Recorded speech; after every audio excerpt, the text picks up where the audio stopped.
السلام علیکم ناظرین، اردو کوریج کے ساتھ خوش آمدید۔ ایک تندور والا تھا جو 5 روپے میں روٹی بیچتا تھا۔ اسے روٹی کی قیمت میں اضافہ کرنا تھا، لیکن بادشاہ کی اجازت کے بغیر کوئی اس کی قیمت نہیں بڑھا سکتا تھا۔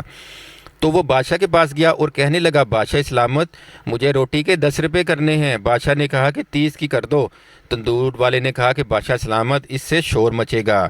بادشاہ نے کہا، اس کی فکر نہ کرو، میرے بادشاہ ہونے کا کیا فائدہ، تم اپنا منافع دیکھو اور روٹی 30 کی کر دو۔ اگلے دن اس نے روٹی کی قیمت 30 روپے کر دی۔ شہر میں کہرام مچ گیا، لوگ بادشاہ کے پاس پہنچے اور شکایت کی کہ تندور والا ظلم کر رہا ہے، 30 روپے کی روٹی بیچ رہا ہے۔ بادشاہ نے اپنے سپاہیوں سے کہا کہ میرے دربار میں تندور والے کو پیش کرو۔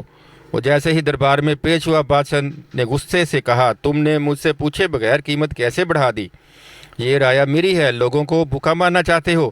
بادشاہ نے تندور والے کو حکم دیا کہ تم کل سے آدھی قیمت پر روٹی بیچو گے، ورنہ تمہارا سر قلم کر دیا جائے گا۔ بادشاہ کا حکم سن کر عوام نے اونچی آواز میں کہا، بادشاہ سلامت زندہ آباد، بادشاہ سلامت زندہ آباد۔ اگلے دن سے 30 کی بجائے روٹی 15 روپے میں بکنے لگی۔ عوام بھی خوش، تندور والا بھی خوش اور بادشاہ بھی خوش۔ یہی حال آج کل پاکستان کا ہے، پٹرول 150 روپے کا ہونے لگا ہے۔